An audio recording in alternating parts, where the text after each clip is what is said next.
Está começando o Boletim de Notícias. Eu sou Heloísa Brunkel e te faço companhia a partir de agora. Um estudo do Instituto de Pesquisa Econômica Aplicada projetada para esse ano uma redução de 22% da extrema pobreza no Brasil em relação a 2021. A tendência, segundo o IPEA, é contrária à prevista para o mundo.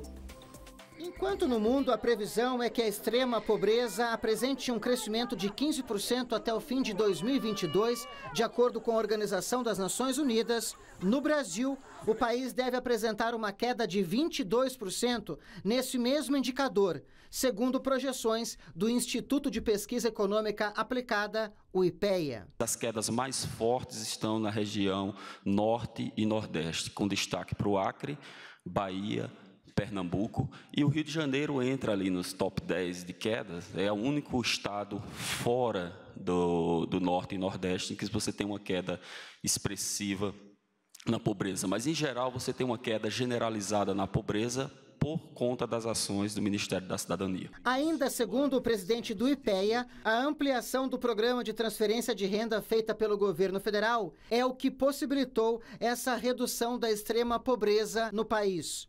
Até julho de 2022, cerca de 5,7 milhões de famílias foram incluídas no Auxílio Brasil e tiveram acesso a uma renda maior. Isso representa 13 milhões de pessoas. E com o reajuste do benefício para R$ 600, a previsão é que o poder de compra dessas famílias aumente até 116%. Com o aumento no valor do benefício, 30 bilhões de reais foram injetados na economia. Ainda segundo o estudo do IPEA, foram gerados, em média, 365 novos empregos formais para cada 1.000 famílias incluídas no programa.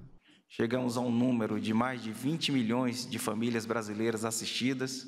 Isso significa mais de 53, quase 54 milhões de brasileiros que são beneficiados diretamente com a política de transferência de renda. A campanha eleitoral de 2022 começou e os candidatos já podem pedir votos, inclusive na internet. Já o horário gratuito em rádio e TV começa na semana que vem, no dia 26.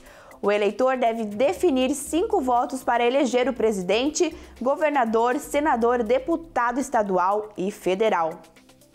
O primeiro turno da eleição é no dia 2 de outubro e o segundo no dia 30 do mesmo mês. 12 candidatos disputam a presidência da República. São eles Ciro Gomes, do PDT, Constituinte Emael, do Democracia Cristã, Felipe Dávila, do Novo, Jair Bolsonaro, do PL, que busca a reeleição, Léo Péricles, da Unidade Popular, Luiz Inácio Lula da Silva, do PT, Pablo Marçal, do PROS, Roberto Jefferson, do PTB, Simone Tebet, do MDB, Sofia Manzano, do PCB, Soraya Tronic, do União Brasil, e Vera Lúcia, do PSTU. Em Santa Catarina, 10 candidatos concorrem a governador. Décio Lima, do PT, Esperidião Amin, do PP, Jean Loureiro, do União Brasil, Jorge Boeira, do PDT, Jorginho Melo, do PL, Leandro Borges, do PCO, Carlos Moisés, do Republicanos, que tenta a reeleição, Odair Tramontim, do Novo, professor Alex Alano, do PSTU, e Ralph Zimmer, do PROS. Santa Catarina tem ainda 11 candidatos ao Senado, 304 candidatos a deputado federal e 605 a deputado estadual. A relação completa de candidatos, com todos os dados deles, pode ser conferida no site divulgacandecontas.tse.jus.br. Um alerta de saúde. Vamos falar de uma doença quase letal, transmitida por mamíferos, mas que pode ser prevenida. É a raiva humana. Ela é atenta, desconfiada e valente. Não à toa ganhou o nome de Juma. Essa gatinha chegou recentemente nesse centro de vigilância ambiental. Como foi resgatada da rua, os veterinários ficaram de olho no comportamento para saber se ela não tem raiva. O animal fica inquieto, muitas das vezes ele muda até o latido, ele deixa de comer e de beber porque a musculatura da face está paralisada, entra em paralisia e posteriormente a morte. Vacinação em dia, agora o filhote está para adoção. Esse cuidado é fundamental, porque mamíferos, como a juma, podem transmitir raiva para outros animais e também para seres humanos, pela saliva, por meio de mordidas, arranhões e lambidas. Nos homens, os sintomas iniciais são parecidos aos de uma doença infecciosa, com febre e cansaço. Por isso, ao ser ferida, a pessoa deve ir a um hospital. Imediatamente, ela deve lavar o ferimento com água e sabão e procurar uma unidade básica de saúde para avaliação de um profissional, se é indicado ou não a profilaxia, que é, no caso, a vacina ou o soro antirrábico. Nesse ano, foram confirmados 5 casos de raiva humana no país. Todos evoluíram para óbito. Essas ocorrências se juntam a outras 40 registradas entre 2010 e 2022. Até hoje, só 2 pessoas se curaram da doença no Brasil. A doença é quase letal, mas pode ser prevenida. Animais domésticos devem ser vacinados todos os anos. Caso encontre um animal com sintomas de raiva, procure a vigilância ambiental de sua cidade. Pessoas com risco de exposição permanente ao vírus da raiva, como veterinários e biólogos, também devem se imunizar. E enquanto não acham um lar, a Juminha vai ficando por aqui, bem cuidada e sem raiva. Talvez você conheça o mel, o própolis, o pólen, as geleias e outros produtos derivados das abelhas, como uma forma de tratamento alternativo para problemas de saúde. Mas dentro desse sistema terapêutico chamado de apiterapia, existem também outras práticas que têm se mostrado eficazes na melhoria de algumas doenças. O uso de veneno dos insetos. Como todo tratamento, para dar certo, é necessário muito estudo. Os livros empilhados na casa do Tim demonstram que o conhecimento foi realmente adquirido por meio dessa forma, a leitura. Estudar foi um dos principais motivos para que o Tim das abelhas se tornasse conhecido tanto no Brasil como em outros países também. Nós conseguimos descobrir que em época de primavera, verão e inverno, o veneno ele é diferente, ele tem conotações e composições diferentes, dosagens diferentes.